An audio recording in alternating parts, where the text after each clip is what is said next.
Bell के provision के बारे में, फेयर ट्रायल के बारे में आप बताइए, क्या ये वायलेशन नहीं है सिक्योरिटी काउंसिल के रेजोल्यूशन 1373?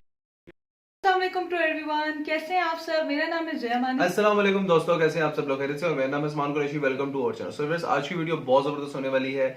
टाइटल और थंबनेल देखकर तो आपको पता चल ही गया होगा, क्योंकि आज की वीडियो फाइट के ऊपर है और ये लोकसभा के अंदर, पार्लियामेंट के अंदर थोड़ी सी फाइट हुई भी है अमित शाह की वर्सेस असदुद्दीन ओवैसी साहब, सबके फेवरेट है मोस्ट। तो व्यूअर्स, पहले इस वीडियो को शुरू कर लेते हैं, बाद में इंशाल्लाह बातें वगैरह करेंगे। तो वीडियो को स्टार्ट करते हैं। 3, 2, 1 पिल्ले। अरे जवाब तो सुनो, जवाब तो सुनो।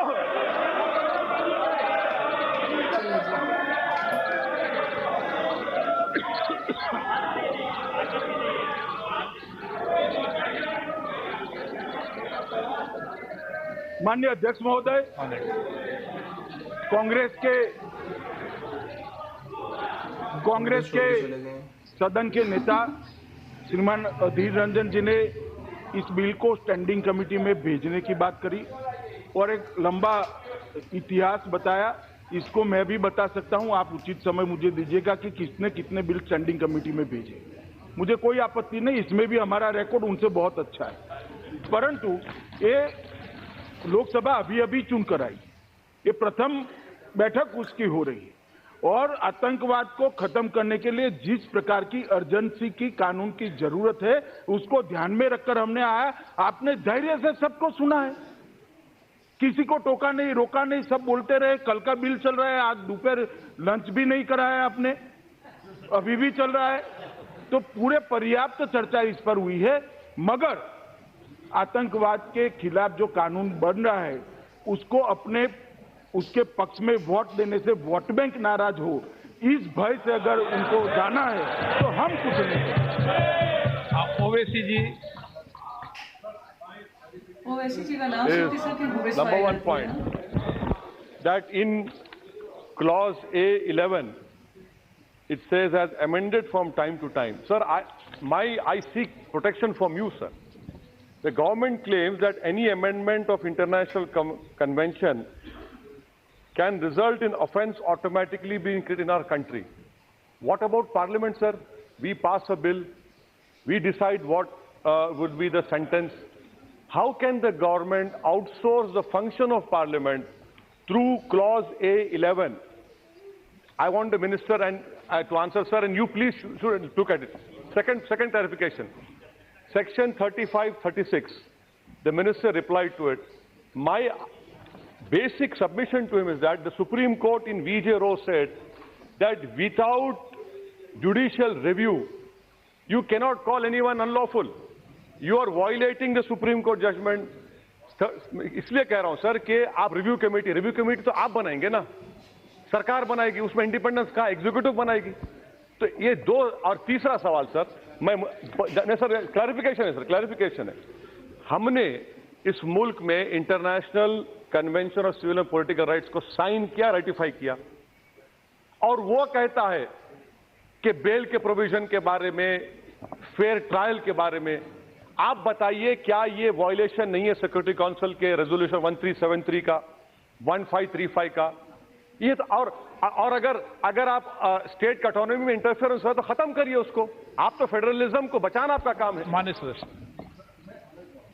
और कोई सदस्य बाकी बचे? मान्यवर मान्य सदस्य, मान्य गृह मंत्री जी, 1 मिनट। और कोई सदस्य बाकी बचा है? खुली डिबेट कर लो विधेयक पर। मान्य गृह मंत्री ओवैसी साहब ने 2 तरह से मुद्दे उठाए। एक ओर से वो कहते हैं कि सदन के अधिकारों को आउटसोर्स नहीं करना चाहिए और इसके लिए अंतर्राष्ट्रीय समझौतों का जिक्र करते हैं, और बेल देने के लिए अंतर्राष्ट्रीय समझौतों को कोट करते हैं। भला आप क्या करना चाहते हो? आप मुझे सुनिए, आप मुझे सुनिए ना, अब मुझे सुनिए ना, नहीं मुझे सुनिए ना साहब, ऐसे चर्चा नहीं हो सकती। मैं जवाब देता हूं, मुझे नहीं सुनेंगे। मान्य सदस्य प्लीज, ऐसा चर्चा नहीं हो सकती। मान्यवर, मान्य सदस्य प्लीज, मान्य सदस्य प्लीज, मान्य सदस्य प्लीज, मान्य सदस्य प्लीज बैठिए। मान्य सदस्य, मैंने आपको पूरा मौका दिया, आपने मान्यवर जितने सप्लीमेंट्री मांगे मैंने सब आपके माध्यम से ओवैसी साहब को इतना ही कहना चाहता हूं कि हम जो अंतर्राष्ट्रीय कन्वेंशन 2005 का जिसमें जिक्र करा है, वो उसका रेफरेंस दिया है। उसको हमने ऑटोमेटिक कानून नहीं बनाया। इसके आधार पर कानून बनाने के लिए हम सदन के अंदर लेकर आए और सदन की सहमति से ही कानून बनेगा। कोई आउटसोर्सिंग नहीं है। आउटसोर्सिंग वो है जो आप कह रहे हो कि इसको स्वीकार कर लो और बेल दे दो। अगर सरकार को ठीक नहीं लगता है कि कन्वेंशन की सारी बातें माननी जैसी नहीं है, तो हम नहीं मानेंगे। देश की संसद भी नहीं मानेगी, राज्यसभा भी नहीं मानेगी। Where is outsourcing? मैं मुरारजी नहीं हूं भाई। माननीय मंत्री जी, इनका कोई जवाब मत दो आप। मान्यवर, मैं इतना ही कहना चाहता हूं कि संसद का कोई आउटसोर्सिंग नहीं हुआ है। मैं सरकार के निहित अधिकारों का उपयोग कर ये बिल को सदन के सामने लेकर आया हूं और सदन की अनुमति चाहता हूं। अनुमति मिलने के बाद ही ये कानून में परिवर्तन। प्रश्न ये है कि विधेयक पर विचार किया जाए। जो सदस्य इसके पक्ष में हाँ कहें, जो सदस्य विरोध में ना कहें।